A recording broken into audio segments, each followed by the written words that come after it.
Bonjour, bienvenue à votre émission préférée, Entrepreneuriat, là où nous invitons tous les experts venus du monde entier pour nous instruire, nous donner des conseils, afin que nous puissions réussir en affaires.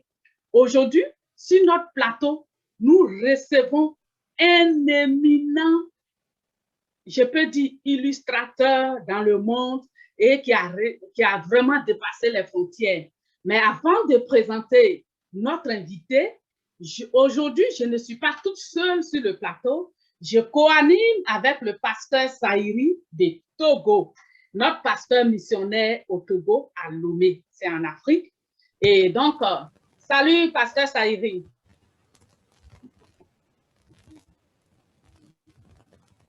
Pasteur Saïri? Oui. Salut. Salut à tous nos présenteurs.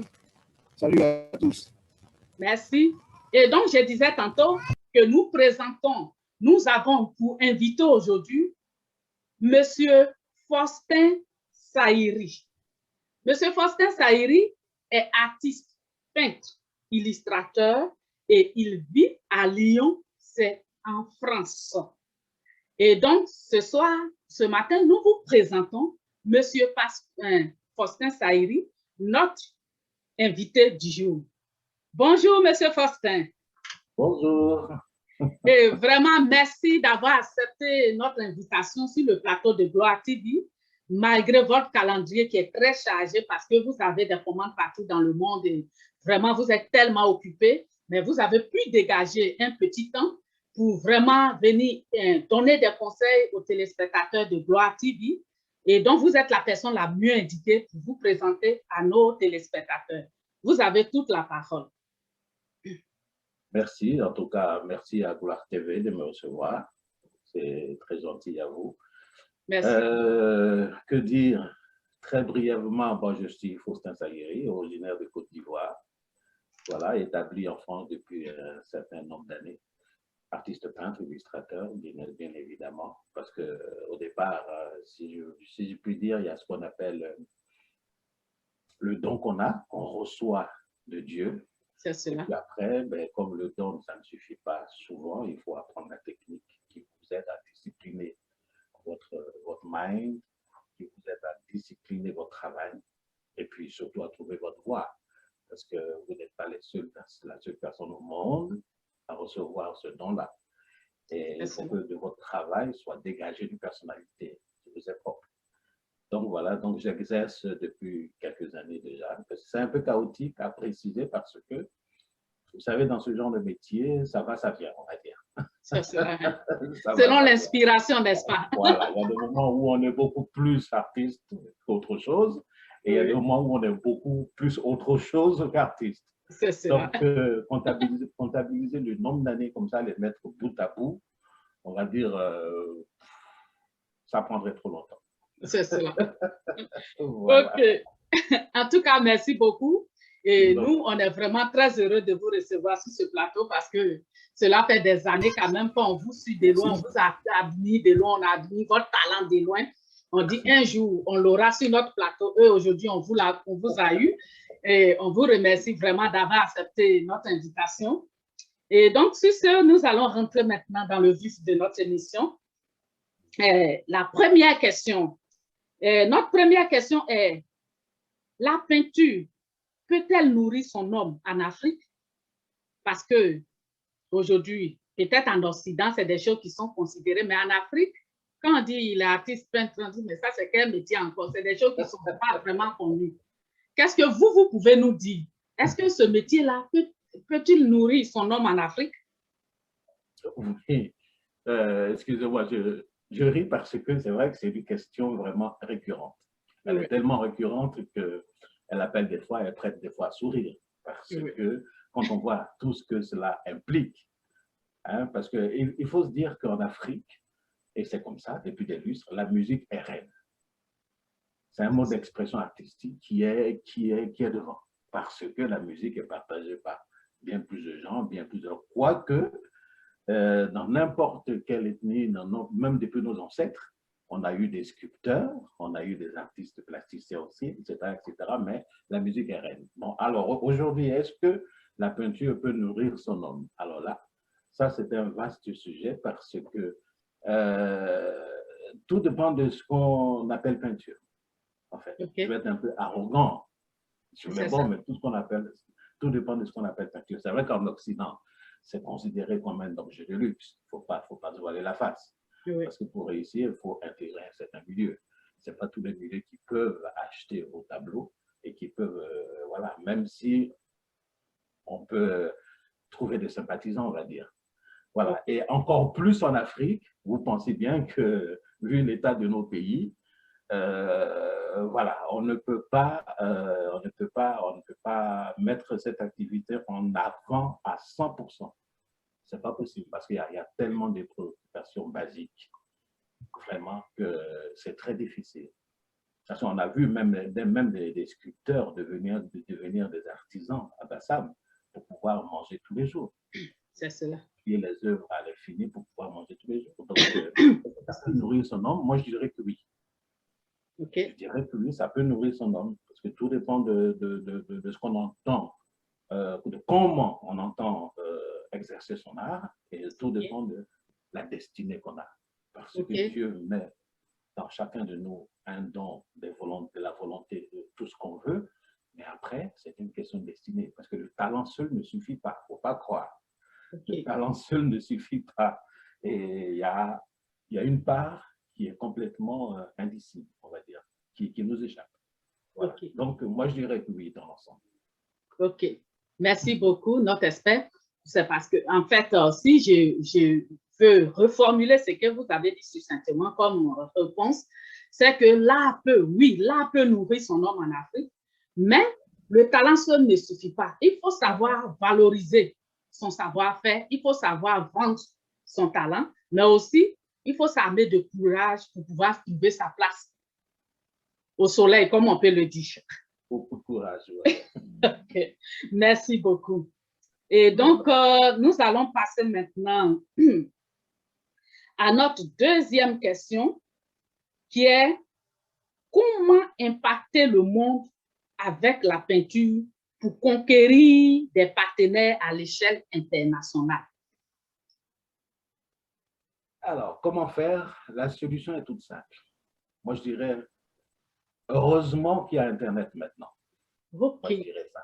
Parce que à l'époque, ce que je dis à l'époque, je ne sais pas non plus au XVIIIe siècle, hein, à l'époque, il y avait comment dire, des personnalités éminentes. C'est-à-dire que les gens du gouvernement et tout, machin, etc., qui pouvaient coopter un artiste, miser sur lui, lui donner de l'argent, etc., lui construire un environnement pour qu'il puisse se vendre, entre guillemets, à l'étranger. Mais aujourd'hui, avec Internet, on peut tout, ou presque. Donc, il faut dissocier deux choses. Il y a le travail que l'on fait soi, il y a tout le travail après qui est un peu rébarbatif, que la plupart des artistes n'aiment pas. Il y a tout le travail administratif, etc., etc. Et ça, heureusement qu'il y a des gens qui créent des cabinets pour ça. Okay. Voilà. Ils ne sont pas artistes peintres, mais ils savent vendre, entre guillemets, les gens. Oui. Donc, il faut tout faire pour se joindre à ces gens-là. À ces cabinets-là. Il ne faut pas travailler en vase close. En fait. Voilà. Et puis, on ne peut pas se gérer tout seul. Surtout quand on est plasticien, on ne peut pas se gérer tout seul, ce n'est pas possible. Donc, alors, il faut intégrer des réseaux mondiaux. Exactement. Des réseaux pour pouvoir vendre son talent. Des plateformes qui puissent avoir une audience multipliée par je ne sais combien. Donc, ces plateformes-là le permettent. Et c'est ainsi qu'on peut prendre quelqu'un qui est au fin fond de Gagnoa, par exemple, mais qui fait des choses intéressantes. Oui. Et des choses dont se foutent complètement les gens de Gagnoa, mais qui peuvent impacter quelqu'un à l'autre bout du monde grâce à Internet. Et cette personne-là est tellement habitée par cette chose-là que ça s'appelle la destinée. Et cette personne est capable de venir le chercher. Pourquoi? Parce qu'à l'autre bout, il va sans doute travailler avec des artistes de talent, mais de temps en temps, il a besoin de souffle nouveau. Il a besoin d'offrir à son auditoire et à ses clients quelque chose de nouveau. Et donc, grâce à Internet, il peut voir à l'autre bout de Gagnoa, par exemple, que, ah ben tiens, il y a tel artiste qui fait quelque chose, non seulement d'original, mais quelque chose de différent et qui est imprégné de personnalités nouvelles. Donc, il peut aller, voilà. Et c'est ça, la magie d'Internet. Donc, il faut savoir l'utiliser. Voilà. C'est cela. C'est tellement vrai ce que vous dites avec l'Internet aujourd'hui. Nous sommes dans un village planétaire. La preuve, c'est que vous êtes à Lyon et Gloire TV a son siège au Canada, mais nous sommes en train de parler. Voilà. Et donc, effectivement, en intégrant les plateformes sur Internet, on peut se faire connaître et, comme vous le dites, la destinée aidant. Et avec l'aide de Dieu, vous pouvez aussi avoir un partenaire qui voudra quelque chose de nouveau pour impacter. Donc, vous comprenez, nos téléspectateurs, les conseils de notre artiste peintre, illustrateur, Faustin Sahiri, à Lyon, il dit, pour impacter le monde et conquérir des partenaires à l'échelle mondiale, intégrer les plateformes de promotion de l'art dans le monde sur Internet. Parce que c'est ce qui va vous faire connaître, va vendre votre talent et vous pouvez décrocher des partenaires qui vont vous promouvoir à l'échelle internationale. Vous voyez, donc, c'est vraiment important de ne pas travailler en vase clos, en fait, de faire connaître. OK, avant d'aller plus loin dans notre émission, mais vous avez un petit tableau derrière vous là qui est en train de me titiller depuis là. J'ai dit, mais il est beau ce tableau.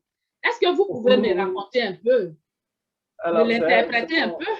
C'est une œuvre qui a fait partie, en fait, d'une exposition que j'avais montée en 98 à Abidjan, à l'Hôtel d'Ivoire.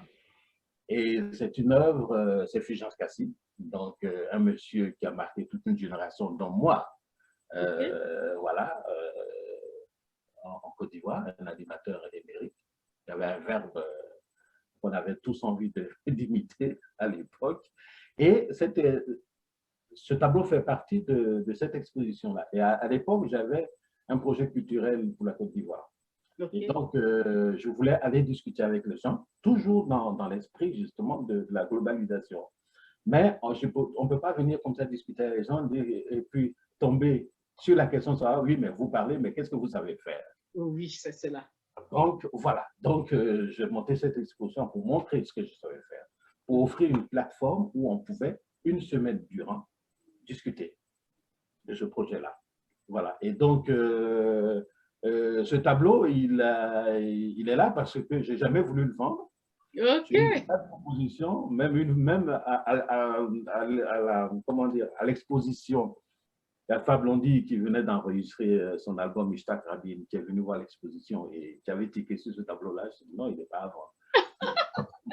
Je le garde parce qu'il est vraiment pour moi très particulier. Il date de 97, je crois, 97, puisque de l'expo est en 98.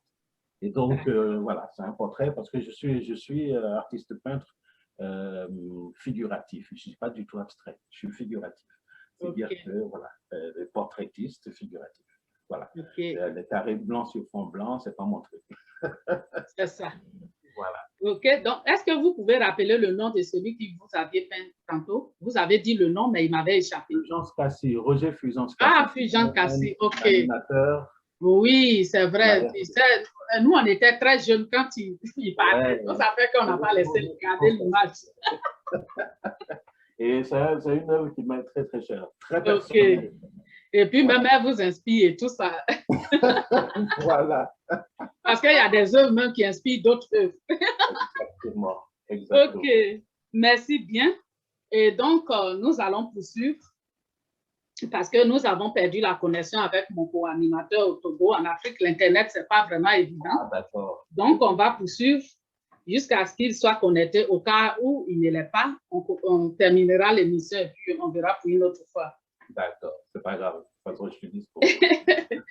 OK, donc notre troisième question maintenant, c'est que pouvez-vous dire pour encourager les jeunes Africains qui s'intéressent au métier de l'art et la peinture? Ici, intéresse, mais comme vous l'avez dit en Afrique, pour se faire une place au soleil, vraiment, ce n'est pas facile.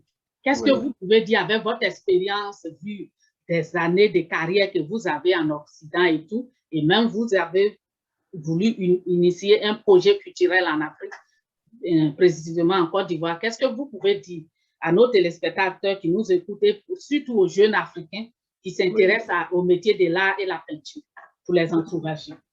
Moi, ce que je dirais, c'est que déjà, je vais commencer par respecter ce qu'ils ont en eux. Okay. Parce que c'est une chose que Dieu vous met en vous et en vous seul. Je veux dire, il n'y a que vous qui puissiez comprendre. C'est ça. Il n'y a que vous qui puissiez comprendre. Parce qu'il peut arriver, et surtout en Afrique, que vous soyez dévoré par cette passion, mais par cet appel et par ce don-là. Et que, voilà, donc commencez par respecter ça. Et puis, deuxièmement, pour dire qu'il n'y a pas de métier facile. Autant il n'y a pas de saut métier, j'en connais aucun de facile.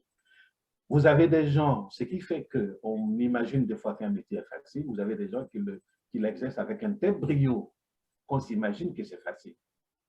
Même je suis désolé de faire un peu de lien, même quelqu'un qui va balayer dans la rue, par exemple. Oui. Qui va le faire d'une façon tellement belle que vous allez dire, mais c'est facile. Mais vous n'avez pas idée de toute la surface qui vient de balayer avant que vous le voyez. Vous comprenez? Oui. Donc, il n'y a pas de métier facile. Donc, il faut s'accrocher. Il faut partir du principe qu'il n'y a pas de métier facile. Donc, il ne faut pas se lamenter sur soi. Il faut s'accrocher. Et deuxièmement, c'est vrai que le talent seul ne suffit pas. Mais il faut croire en Dieu. Parce que c'est une donnée essentielle. Pourquoi je dis ça? Parce que les hommes ont leurs limites. Les hommes peuvent vous abandonner. Ils ne peuvent pas comprendre des fois. Oh là là. Et ce que vous faites des fois. C'est tellement édifiant. Il faut croire en Dieu. Dieu sera toujours là. Dieu sera toujours là. Et vous savez, moi, j'ai coutume de dire que la chance, ça n'existe pas. Vous savez ce que c'est que la chance? Expliquez-moi, vous êtes le doyen. C'est la corrélation, surtout la rencontre entre la préparation et l'opportunité. C'est ça. Si vous n'êtes pas préparé à quelque chose, vous aurez 10 000 opportunités, vous ne saisirez jamais aucune opportunité. Cette opportunité. Vous comprenez? Donc, si vous êtes préparé avec artiste, peintre, tout machin, etc., si vous n'attendez pas de récompense, si vous n'attendez pas qu'on vienne vous chercher machin, que vous vous mettez à travailler, aide-toi, le ciel t'aidera. C'est ça, en fait. Vous vous mettez à travailler, à produire, tôt ou tard, vous serez entendu. C'est vrai que vous aurez faim. Et c'est vrai que toute la difficulté, quand je disais tout à l'heure, il n'y a pas de métier facile, toute la difficulté sera dans l'existentiel. C'est-à-dire que vous êtes un homme, vous avez une pression familiale, il faut vous marier, il faut avoir des enfants, voilà. Or, pendant que vous travaillez, il n'y a pas de revenus réguliers. C'est cela, hein? Il faut concilier tout ça. Et si vous tombez sur la bonne personne, quand je dis la bonne personne, parce qu'aucune personne ne sera assez patiente. Aucune. Parce qu'on peut le dire en 2 jours, on ne peut pas le faire en 10 ans. Ce n'est pas possible. C'est impossible. C'est pour ça que vous avez la plupart des artistes qui galèrent au départ, ils sont tout seuls. Pour ne pas avoir de compte à rendre, à machin, etc. Donc, commencez par respecter ce qu'ils ont en eux, travailler et croire en Dieu, parce que c'est le seul lien. C'est le seul lien. Parce qu'il y en a qui disent, ah, moi, je suis athée, je ne crois pas en Dieu. Oui, mais vous ne croyez pas en Dieu. Mais le jour où vous avez des problèmes, que tout vous accable dans la vie, à un moment, vous vous asseyez, mais qu'est-ce que je fais à Dieu? Qu'est-ce que je fais au ciel? À un moment ou à un autre, vous allez vous poser la question, mais qu'est-ce que je fais à Dieu? Donc, c'est que, quelque part, c'est peut-être pas le Dieu d'Israël ou le Dieu d'Abraham ou la manière, ou les religions, parce que Dieu a amené sa parole, il n'a jamais amené les religions, les hommes ont créé les religions. Oui. Mais croire en Dieu, croire qu'il n'a pas fait cette chose-là en vain. Il ne vous a pas donné une passion en vain. Il ne vous a pas donné une belle voix en vain. Parce que les belles voix qu'on peut vous donner, par exemple, c'est votre propre chair qui pousse cette voix-là quand vous venez d'arriver. Donc, croire en Dieu et travailler, croire en Dieu. C'est cela.